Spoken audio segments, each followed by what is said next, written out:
This is Sherm Radio in partnership with Timber Media, Podcasters for India Inc. Hello and welcome to yet another episode of Sherm Radio. My name is Rakesh Sharma. Today, I bring to you something unpleasant. I'm sorry. But I'm here also to tell you how embracing that unpleasantness could be beneficial to us both professionally and personally. Why embracing conflict is beneficial to us in all spheres of life is the topic of our discussion on this episode of Sherm Radio. Welcome one, welcome all. Conflict. Even hearing that word in a professional context gives us pause, doesn't it? None of us wants any unpleasantness at work, and yet we've all been guilty at one point or another of avoiding confrontations or stressful interactions in order to steer clear of that dreaded word, conflict. But that is precisely the reason why we must address that subject. Conflict, long simmering conflict between colleagues can lead to massive loss of time and energy. It can lead to individual or even team-wide procrastination. It can damage work culture, negatively affect results, and even spiral into outright bitter litigation and lifelong enmities. We won't get into too many platitudes about peace and conflict resolution on this podcast. Well, you know what? Just one. Former US President Ronald Reagan had once said, "Peace is not absence of conflict. It is the ability to handle conflict by peaceful means."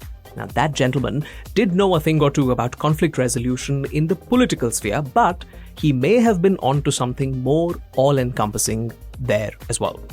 The ability to handle conflict is a hard-won skill and must be wielded firmly, yet with subtlety and deftness. So on this podcast, we'll look at 3 ways you can do that at your workplace and the benefits that accrue from such choices. Number 1, pause and think. Addressing conflict increases knowledge. Sure, it is draining and can get tiresome very quickly, but those are emotional responses that do not serve an already emotionally charged scenario. We began by saying conflict gives us pause, and that's true.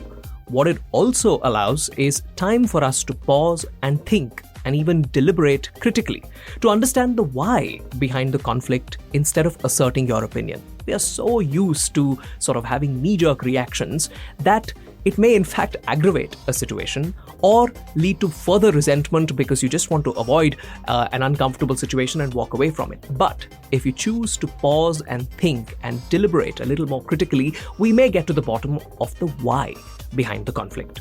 A great line from author G.K. Chesterton, paraphrased, can help us here. It says, "Don't ever take a fence down until you know why it was put up."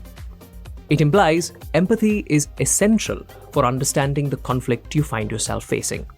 Why are you facing resistance from an individual or a team or your boss? Why are they more invested in an outcome that you believe to be detrimental?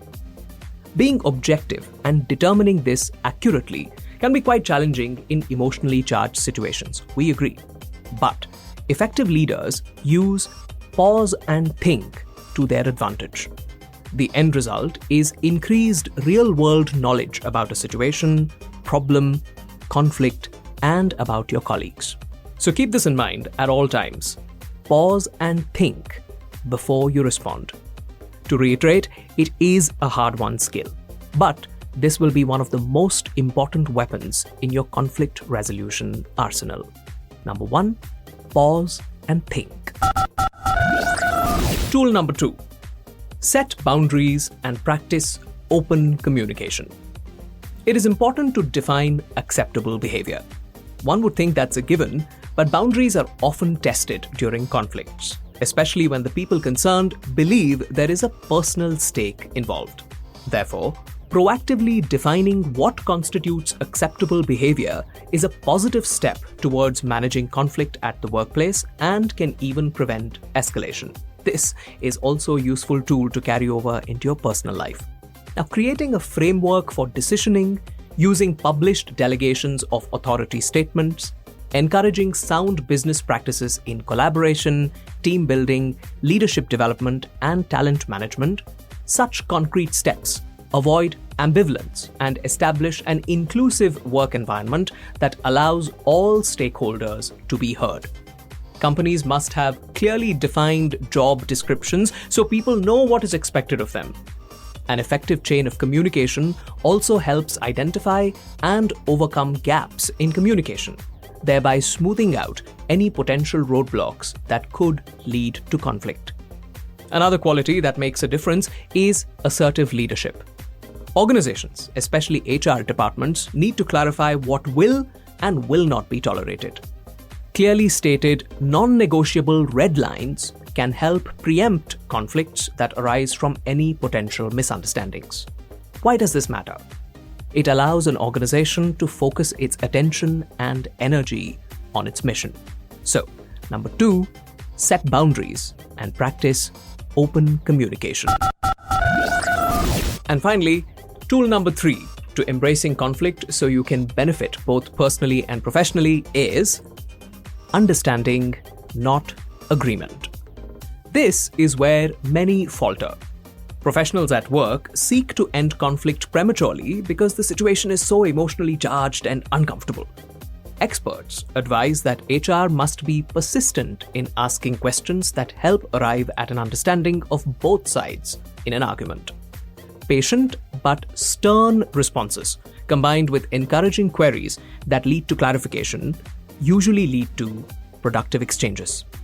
We can de-escalate tense arguments by using empathetic, inclusive questions that seek to understand the points of view of the parties involved. The key is persistence. Trying to reach an agreement that ends the conflict temporarily is counterproductive, but trying to reach understanding of why conflict arose in the first place is productive. The matter will only fester and eventually explode further down the road if you're only aiming for agreement temporarily as opposed to understanding on a more permanent basis. So there we have it. 3 tools that you can put to use in your workplace and embrace conflict to your benefit. Number 1, pause and think. Number 2, set boundaries and practice open communication. And number 3, aim for understanding, not mere agreement. It might not occur to us as we are dealing with such situations, but conflict is key to innovation, learning, and development in all areas of our lives. It allows us to obtain a real-world appreciation for diversity, complexity, uncertainty, and change. Instinct may make us avoid conflict, but our careers and indeed our lives are enriched when we learn to approach conflicts with a view towards managing responses to them. Seek to understand, and you will be well on your way to solving any conflict. Thank you for joining us on yet another episode of Sharm Radio. This is Sharm Radio in partnership with Timber Media, Podcasters for India Inc.